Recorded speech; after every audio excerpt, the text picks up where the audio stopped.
Podcast. Saatnya bicara. Saatnya mendengar.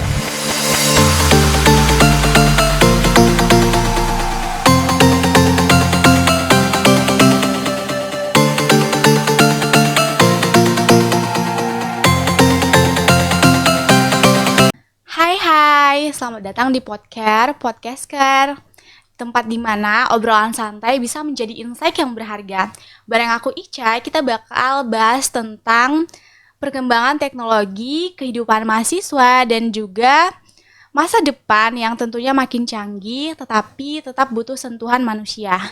Nah, hari ini kita bakal bahas topik yang cukup hot, yaitu Artificial Intelligence atau AI, bareng dua tamu yang cukup keren nih, sebagai penerima beasiswa karya Salemba 4. Nah, langsung aja ya, kita kenalan bareng dua tamu yang keren-keren banget nih.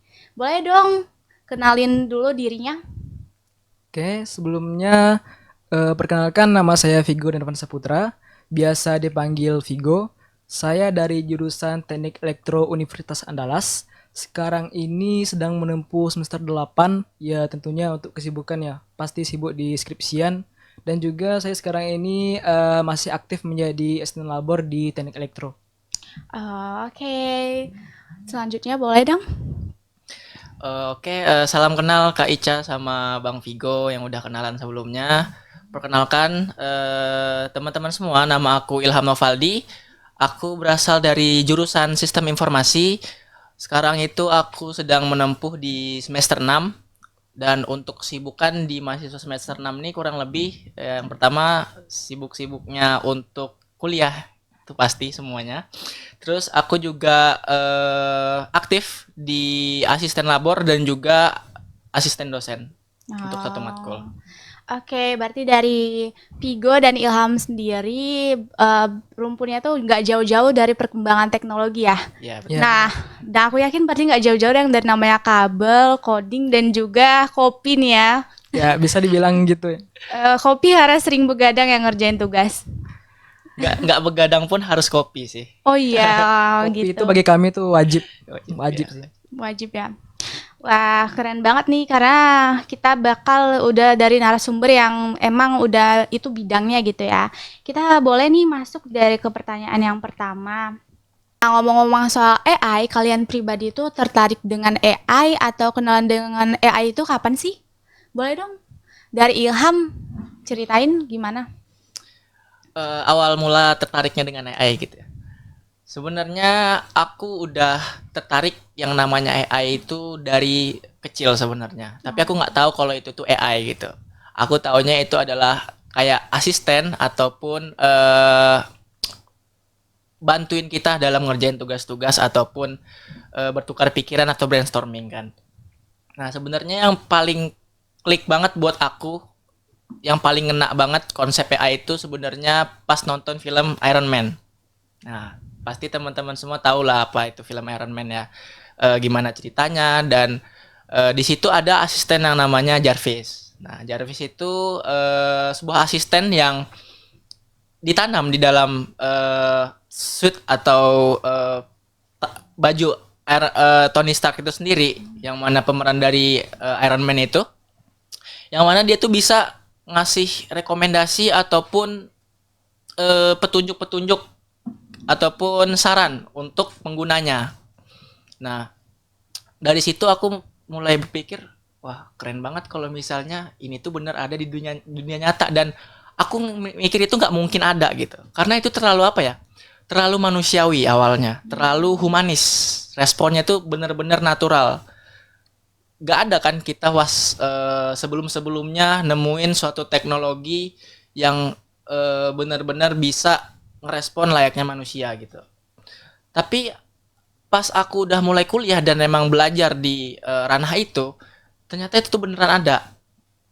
Di balik prosesnya yang begitu rumit, tapi ternyata real bisa diimplementasikan. Jadi semenjak itu aku mulai lebih tertarik lagi untuk mengulik tentang AI, terutama di semester-semester akhir ini ya, karena AI itu dipelajari biasanya di semester-semester lanjut gitu. Mungkin itu. Berarti dari kehidupan sehari-hari sampai ke kuliah ya berarti. Iya, betul. Nah, kalau dari Vigo sendiri Mulai tertarik itu kapan sih? Oke, mungkin dari aku sendiri ya, terkait AI itu aku udah kenal sejak SD. Nah, di situ aku mungkin tertarik yang berhubungan dengan robotik. Nah, cuman untuk yang mulai tertariknya nih, ini aku mulai tertariknya itu pas aku kuliah di teknik elektro. Ya, tentunya di teknik elektro itu kan ada yang namanya konsentrasi yang bagian sistem kontrol atau yang bagian IT-nya. Nah, di situ tuh aku mungkin mulai tertarik terkait alat-alat yang ada di teknik elektro tuh, misalkan kayak sistem kursi roda yang berbasis sistem cerdas dan sebagainya, dan juga nanti ada robotik yang memang bisa dikendalikan jarak jauh, dan juga sistem peralatan-peralatan lainnya itu dikendalikan oleh sistem cerdas semuanya. Di situ aku mulai tertarik untuk mendalami ini. Nah, jadi aku mulai tertariknya itu pas semester 1 aku udah mulai tertarik terkait sistem cerdas IoT ini atau AI. Oh, berarti udah kenal dari udah cukup lama, tetapi makin tertarik tuh setelah di dunia perkuliahan gitu Iya, ya. benar.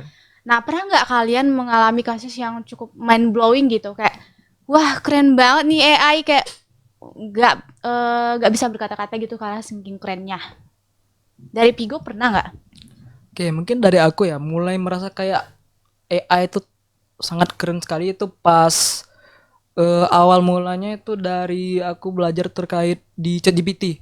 Nah, ChatGPT. sebelumnya kan dari awal mulanya itu di teknik elektro kan aku banyak belajar itu codingan. Nah, memang ya codingan itu bisa dibilang untuk mengerjakan itu butuh waktu yang berjam-jaman. Bahkan untuk kalau ada yang error itu pasti untuk membenarkan itu butuh waktu yang sangat lama. Nah, dengan adanya ChatGPT ini mungkin dari aku sendiri itu merasa sangat terbantu sekali. Dari yang awalnya saya mengerjakan itu berjam-jaman sampai 2 jam, 3 jam, namun ada AI itu bisa lebih terbantu. Tibanya kayak dalam hitungan detik udah selesai itu program. Jadi disitulah aku mulai merasa kayak wah keren nih AI. Disitulah aku mulai mengembangkan kayak dari codingan ini mungkin nanti aku implementasikan ke sistem-sistem yang akan saya realisasikan di teknik elektro, misalkan kayak kursi roda, robot dan sebagainya. Nah ya, berarti lebih efektif gitu ya setelah pakai Iya. AI. Nah kalau dari Ilham sendiri gimana nih?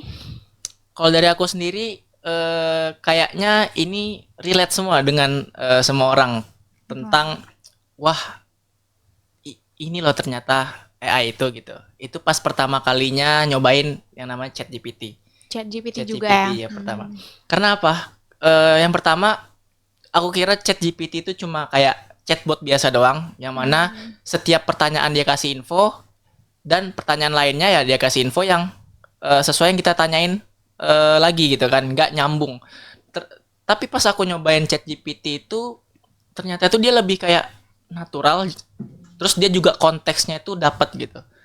Yang mana maksud konteks di sini tuh dia tuh pertanyaannya tuh nyambung atau pengetahuannya tuh nyambung dari pertanyaan sebelumnya. Dia tuh ngerti dalam suatu konteks itu pertanyaan-pertanyaan kita yang udah kita tanyain berdasarkan pertanyaan kita sebelumnya atau historis, dia tidak tahu semuanya.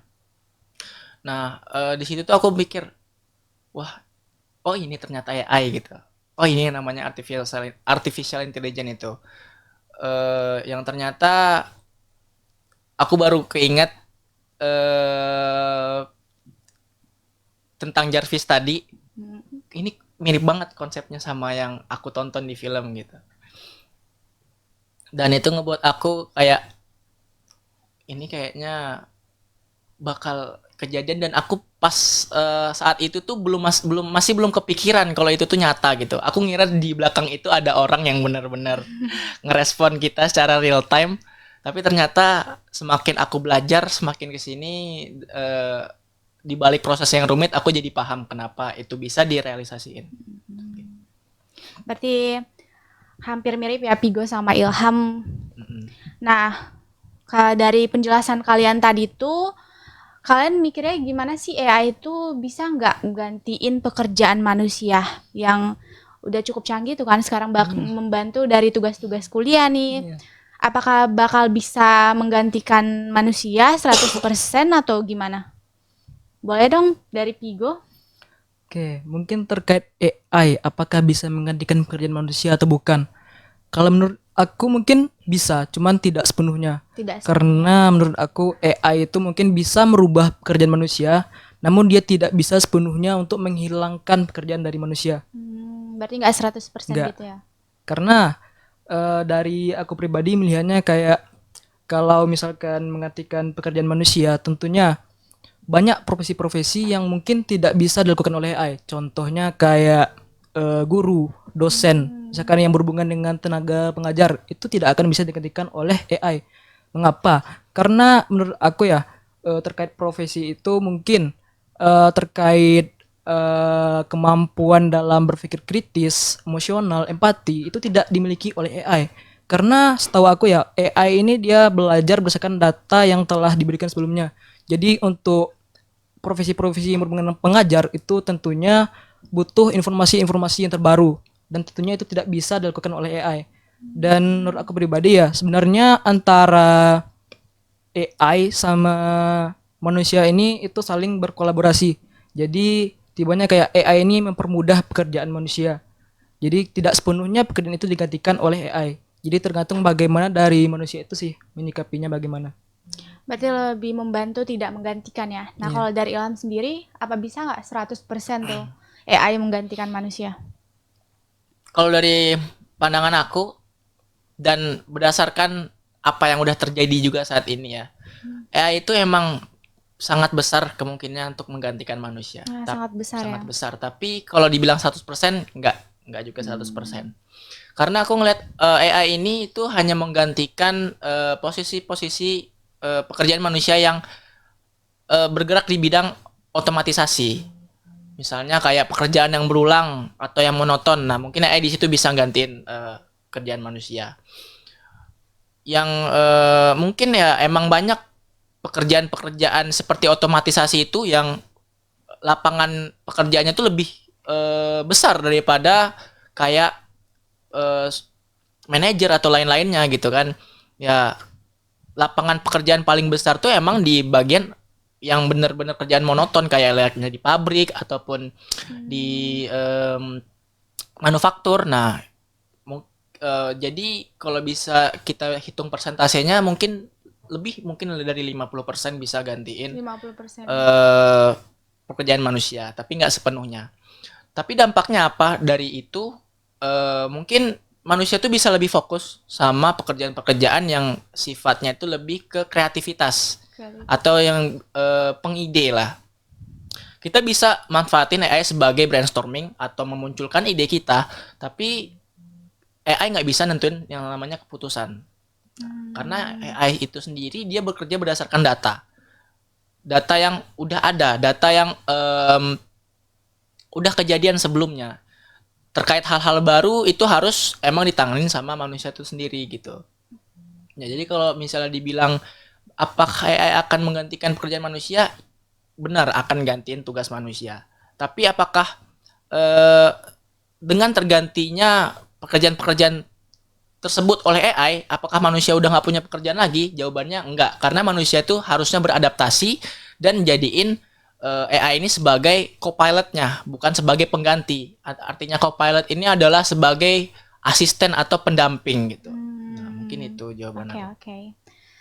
Nah, tadi kan udah dijelasin tuh, tapi nggak terlalu jelas tuh. Apakah AI ini bisa nggak sih, apa aja pekerjaan yang nggak bakal bisa digantiin sama AI? Nah, tadi Vigo udah jelasin itu ada dosen kan, tapi kayak, dan dari Ilham tadi cuman bilang pekerjaan yang berulang. Nah, boleh nggak sih lebih dikulik lagi nih, apa aja sih pekerjaan yang nggak bakal bisa digantiin oleh AI? Dari Ilham ada nggak? Kalau menurut aku bener sih apa yang dibilang sama Bang Vigo tadi. Itu kayak guru ataupun konselor ataupun pemimpin. Karena kita tuh nggak bisa dipimpin oleh AI kan. Karena ini pekerjaan-pekerjaan itu tuh terkait yang namanya emosi. Kayak guru contohnya. Kan kita guru tuh harus ngerti mood atau keadaan siswanya. Ya kan? Nggak yang terus dikasih Nggak monoton gitu nggak ya? monoton dikasih ilmu terus menerus gitu kan. Ada halnya bercanda, ada halnya belajar, ada halnya untuk istirahat dan lain-lainnya. Yang namanya AI itu kerjanya monoton. Kita nggak bisa yang namanya bergantung sepenuhnya ke AI. Terus ada lagi pekerjaan yang menurutku nggak bisa digantikan itu adalah psikolog. Wah, sekolah. Psikolog. Karena psikolog itu kan bekerja kaitannya erat sama yang namanya emosi manusia, emosional. Nah, aku rasa AI itu belum bisa ngerti yang namanya emosional manusia karena dia sendiri nggak punya emosional. Gimana dia mau berempati sama emosional manusia kan? Karena dia tuh hanya mesin yang belajar dari pengalaman. Pengalamannya pun pengalaman manusia yang dia pelajari, bukan pengalaman dia sendiri. Nah, oleh karena itu aku rasa pekerjaan-pekerjaan ini tuh masih jauh atau belum bisa lah aku rasa tergantikan oleh AI sejauh ini ya. Jadi itu menurut aku. Nah, dari pekerjaan selain itu ada nggak dari Vigo yang emang nggak bisa digantikan oleh AI ini? Oke, menurut aku dari pekerjaan yang diberikan oleh Ilham tadi, itu sebenarnya masih banyak lagi pekerjaan yang memang nggak bisa digantikan oleh AI. Contohnya Contohnya apa itu tuh? merupakan dari profesi engineer, teknik, Engineering. lulusan teknik. Karena dari posisi engineer ini tentunya banyak yang namanya pekerjaan di lapangan. Dan tentunya itu bakal banyak case-case baru yang kita dapatkan di situ. Dan tentunya AI itu seperti yang telah dijelaskan sebelumnya, itu dia kan bisa bekerja berdasarkan data-data yang telah ada sebelumnya. Sedangkan pada saat di lapangan, tentu data-data yang kita dapatkan itu banyak data-data yang terbaru. Yang case-nya ini tibanya kayak muncul-muncul case yang belum pernah diselesaikan di sebelumnya. Jadi menurut aku nggak akan bisa AI menggantikan pekerjaan ini. Dan juga dalam posisi engineer ini tentunya banyak project yang memang project itu baru dan butuh yang namanya itu kayak pemikiran kritis dari kita. Dan tentunya AI nggak akan bisa menggantikan posisi itu karena untuk pemikiran kritis ini sendiri itu hanya ada pada diri manusia itu sendiri. Belum lagi dari posisi emosional dan juga rasa empatik. Tentunya itu butuh sudut pandang yang memang banyak dan itu hanya dipunyai oleh manusia itu sendiri. Jadi tentunya untuk profesi insinyur teknik, engineer dan sebagainya itu tidak akan bisa tergantikan. Oh, oke, berarti itu ya. Nah, dari penjelasan itu kan dari engineering dan juga psikologi dan pengajar itu kan yang katanya pakai emosi tuh. Maksudnya emosi ini yang nggak bisa digantikan oleh AI kan. Nah, sebagai anak teknik nih dan perkembangan teknologi kan, katanya tuh AI ini digadang-gadang bakal selevel sama manusia. Nah, gimana sih tanggapan kalian? Katanya karena saking canggihnya nih, dia tuh dilevelin sama manusia bahkan lebih nih. Dia itu bisa lebih dari manusia gitu. Nah, menurut kalian gimana sih itu? Apa bener nggak sih itu bisa digadang-gadang levelnya itu bakal sama manusia atau bisa lebih tinggi gitu? Boleh deh dari Ilham gimana sih? Terkait fenomena yang sekarang kalau misalnya ada isu kalau AI itu bakal setara sama manusia. Nah, yang konteksnya dalam AI itu kan artificial intelligence. Intelligent artinya kan kecerdasan. Kalau dari segi kecerdasan tentu kita bakal cepat kalah sama mesin. Oh, kita kalah ya. Cepat kalah sama mesin dari segi kecerdasan tentunya. Tapi nilai esensi dari manusia itu bukan hanya kecerdasan. Kecerdasan dari segi emosional itu juga bakal dihitung, spiritual dan lain-lainnya. Itu adalah esensi dari manusia. Kalau misalnya kita hanya membandingkan yang namanya kecerdasan logika, tentunya kita bakal kalah sama mesin. Nah, kenapa sih AI itu bisa secerdas itu, bisa ngalahin manusia dalam segi kecerdasan logikanya? Karena di balik itu banyak proses-proses yang benar-benar gila kompleksnya, benar-benar rumit. Dan data yang digunakan oleh AI pun itu berasal dari manusia, berasal dari pengalaman manusia. Nah, agar apa yang direspon oleh AI ini nanti relevan gitu sama bahasa manusia itu sendiri gitu kan. Nah, jadi kalau tanggapanku terkait apakah benar sih AI itu secerdas manusia, bahkan lebih menurut aku, lebih cerdas dari manusia kalau dari segi kecerdasan.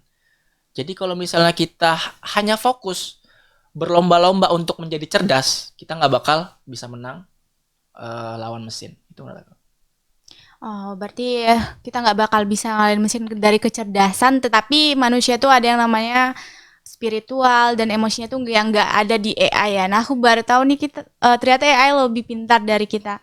Mungkin ada insight lain nih dari Pigo untuk nambahin apa yang dikatain dari Ilham nih. Oke, Mungkin menurut aku sama kayak Ilham ya. Berarti tibanya kayak AI itu dia tidak sepenuhnya bisa tibanya kayak menggantikan pekerjaan manusia sepenuhnya. Jadi AI itu sebenarnya punya kelebihan. Tentunya dari segi kecerdasan itu memang lebih cerdas yang namanya AI kalau dari segi pemikiran. Nah, cuman dari AI ini yang tidak dimiliki oleh yang dia dimiliki namun tidak dimiliki oleh AI itu sendiri namun dimiliki oleh manusia itu tibanya kayak yang empatik tadi, emosional dan juga kecerdasan. Nah, tentunya dari AI ini dia mendapatkan itu semua pasti dari pemikiran manusia. Nah, pasti tidak ada yang luput yang namanya dari manusia. Nah, jadi ibaratnya kayak antara AI dan manusia itu ibarat mobil dengan supir. Jadi tibanya kayak mobilnya ini adalah AI, sedangkan supirnya itu adalah manusia. Jadi AI itu tidak akan bisa bekerja jika tidak ada perintah dari manusia itu sendiri. Tibanya kayak antara AI dan manusia itu adanya harus saling berkolaborasi. Tibanya kayak saling membutuhkan. Jadi ada manusia, ada AI. Jadi dengan adanya manusia ini tentunya itu akan menjadi pemikir, akan menjadi pola pikir yang bagus supaya AI ini bisa berkembang. Dan tentunya kalau dibanding-bandingkan antara AI dan manusia, tentunya itu bakal bisa kita tinjau lagi dengan sudut pandang yang lain. Kalau kita tinjaunya dari sudut pandang kecerdasan ya tentunya dari AI pasti lebih hebat dibandingkan manusia. Namun kalau kita tinjau dari pengalaman, pemikiran dan juga aspek lainnya tentu manusia itu lebih bagus dibandingkan AI karena untuk pemikiran itu sendiri pasti dibutuhkan dari manusia, bukan dari AI. Oke, oke. Nah, dari penjelasan itu kan dan yang udah dijabarkan sebelumnya. Nah, AI ini kan buat pekerjaan kita itu lebih efisien nih. Nah, itu kan yang dibuat manusia artificial intelligence ini katanya buat pekerjaan kita lebih efisien. Tapi dari penjelasan tadi yang katanya walaupun dia lebih pintar, tapi ada hal-hal yang tidak ada dalam diri AI yang cuma ada dalam diri manusia. Nah, ada nggak sih isu-isu kemanusiaan atau hal yang melenceng nih gara-gara AI yang kalian tahu sejauh ini dari Vigo? Oke. Ada nggak? Tibanya kayak sisi gelapnya dari AI ya. Iya, sisi gelapnya gitu kayak oh AI ini ada sisi negatifnya. Sejauh ini kan kita bahas yang positif-positifnya aja kan tadi ya. Nah, aku penasaran nih apakah AI itu ada dampak negatifnya nggak? Oke. Mungkin dari sisi negatif ya. Sebenarnya kita tidak bisa mengatakan bahwa AI itu memberikan dampak negatif bagi manusia. Sebenarnya itu bagaimana dari cara kita untuk menyikapinya. Misalkan mungkin untuk sisi negatifnya itu contohnya kayak dari segi manusia yang memang sangat ketergantungan sekali dengan AI. Contohnya kayak mahasiswa yang mungkin sebelum ada AI mungkin manusia seperti mahasiswa itu dia mengerjakan tugas ya memang dari pemikirannya itu sendiri. Namun dengan adanya AI karena adanya ketergantungan tadi tentunya kayak yang sebelumnya dia berpikir namun karena ada AI mereka lebih mudahnya kayak langsung memberikan informasi atau mendapatkan informasi dari AI. Tibanya kayak pemikiran yang diberikan oleh manusia itu tidak ada lagi. Dia lebih bergantung kepada AI. Tibanya kayak miris sekali sih. Tibanya yang seharusnya kita menjadi belajar pemikir kritis, namun dengan adanya AI kita malah ketergantungan gitu. Tibanya kayak apa-apa AI, dikit-dikit AI. Bahkan sampai skripsian pun kita butuh AI juga gitu. Sebenarnya itu kan skripsi ini memang harus dari pola pikir kita sendiri, bukan dari AI. Mungkin itu lebih ke pandangan kita aja bagaimana cara kita menyikapinya. Intinya jangan sampai kita memang ketergantungan sekali. Aku bisa nangkap nih. Artinya itu kayak AI itu kan kecerdasan buatan gitu kan. Tetapi banyak manusia yang menyalahgunakannya dan menjadikannya itu 100% sebagai misalnya ngerjain tugas 100% AI yang ngerjain. Ya, betul. Nah, padahal AI itu kan kita yang buat nih. Nah, kalau kita bergantung, nah gimana nih? Disitulah sisi gelapnya gitu Iya. kan. Kita nggak bisa berkembang sebagai manusia dan bisa dikalahkan oleh AI. Nah, dari Ilham sendiri ada nggak isu lain nih atau pandangan baru dari AI ini? Sebenarnya isu yang paling melekat di mahasiswa itu benar yang ngomongin sama Bang Vigo tadi itu terkait pengaruh sosial sebenarnya dari AI ini ke kehidupan manusia. Yang mana tuh kita jadi sering ketergantungan kepada AI ini sendiri. Kayak yang seharusnya suatu kasus atau suatu masalah itu bisa kita pikirin sendiri, kita malah nggak mau capek-capek mikirin itu dan langsung nyerahinnya ke AI untuk nyelesain masalah kita. Di sisi lain sebenarnya itu cukup efektif dan efisien, tapi secara nggak langsung itu mematikan yang namanya berpikir kritis kita. mematikan yang namanya skill problem solving yang kita miliki sendiri, karena semua problem itu udah di solve sama AI itu sendiri kan. Jadi kita nggak perlulah kita cari cara untuk nge-solve-nya, nggak perlulah kita berpikir yang bener stres itu. Sebenarnya stres itu perlu untuk yang namanya ngembangin pola problem solving dan berpikir kritis kita. Nah itu dari pengaruh sosial yang sama-sama kita rasain lah, terutama sebagai mahasiswa gitu kan. Pengaruh lainnya tuh aku rasa itu ada terkait dengan bias data. Ini beda ranahnya sama pengaruh sosial tadi. Bias data itu apa sih? Nah, yang kita tahu tuh kan AI itu belajar yang dari namanya data. Nah, data inilah yang menjadi landasan atau dasar dari keputusan apa yang akan direkomendasikan AI kepada kita. Nah, data yang bias ini berbahaya bagi yang namanya hasil atau keputusan yang diberikan oleh artificial intelligence itu sendiri. Contohnya tuh ada kasus AI ini digunakan untuk proses rekrutmen. Proses rekrutmen. Dan hasil dari rekrutmen tersebut, karena itu sepenuhnya dikendalikan oleh AI, proses rekrutmen ini hasilnya bentuknya tuh diskriminasi terhadap calon pekerja wanita. Kenapa? Karena data-data sebelumnya itu bias. Data-data sebelumnya itu yang digunakan adalah kebanyakan data-data dari laki-laki. Jadi kebanyakan yang diterima oleh perusahaan tersebut adalah laki-laki, yang mana tentunya ini akan sangat berpengaruh terhadap kehidupan seseorang kan. Yang seharusnya wanita itu kompeten atau lebih mampu di bidangnya daripada beberapa orang nggak terikat sama jenis kelaminnya, tapi ternyata dia nggak diterima karena hanya bias data ini gitu. Mungkin itu menurut aku yang berbahaya dari AI. Jadi kita harus benar-benar bijak atau selektif dalam mempersiapkan yang namanya AI ini, dimulai dari datanya, dimulai dari proses trainingnya, dimulai dari ngetuning atau ngeset parameter-parameter atau klasifikasiin datanya, itu benar-benar sangat diperhatikan. Terus ada lagi yang namanya isu tentang privasi. Nah, privasi. Ya terkait sama data tadi, balik lagi ke data. Data yang digunakan oleh AI itu kebanyakan adalah data profiling atau data kita sendiri loh. Data kita yang bakal digunakan oleh AI untuk mahamin diri kita sendiri. Nah, data itulah yang harus benar-benar dijaga oleh perusahaan ataupun kita sendiri. Kalau misalnya kita ragu nih atau ngerasa kurang aman kalau misalnya data ini tuh kita beberkan ke AI tersebut. Karena data ini bakal bisa disalahgunain kalau misalnya bocor atau gimana nantinya.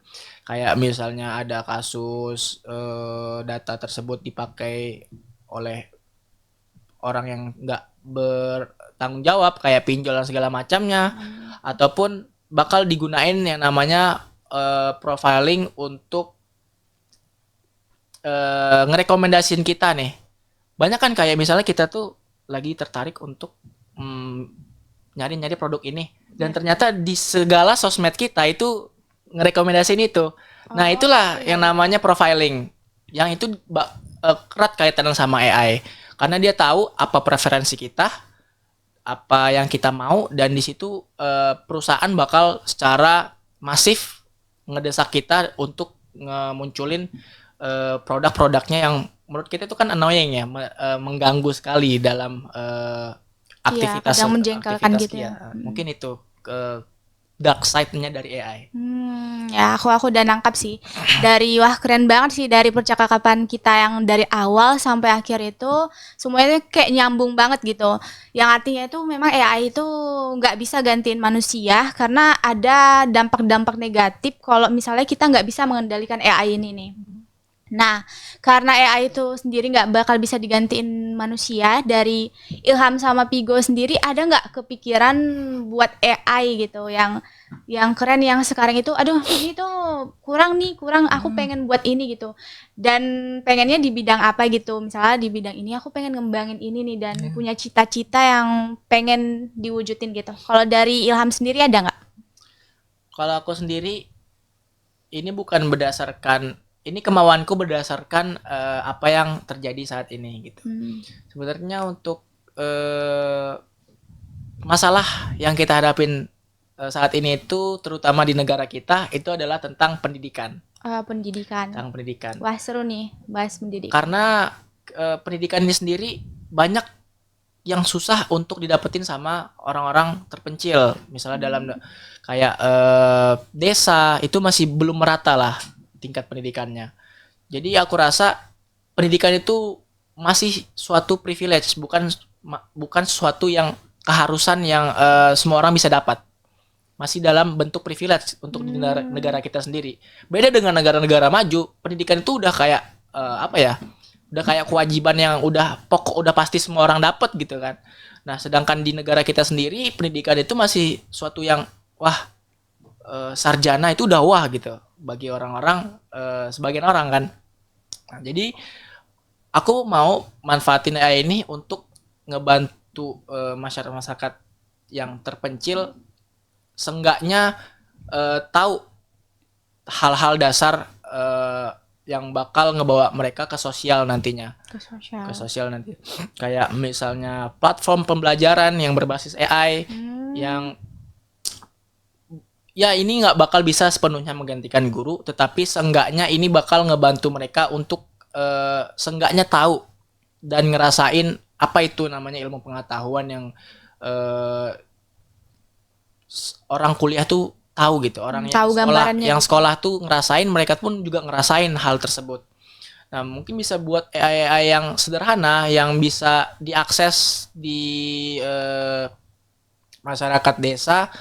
Kayak AI ini nggak harus diakses lewat internet, mungkin bisa diakses lewat HP aja, yang bisa kita perkecil ukurannya agar bisa digunain oleh semua orang. Kayak AI itu sekarang masih menjadi sesuatu yang walaupun gratis ya sekarang, tapi itu masih terbatas gitu.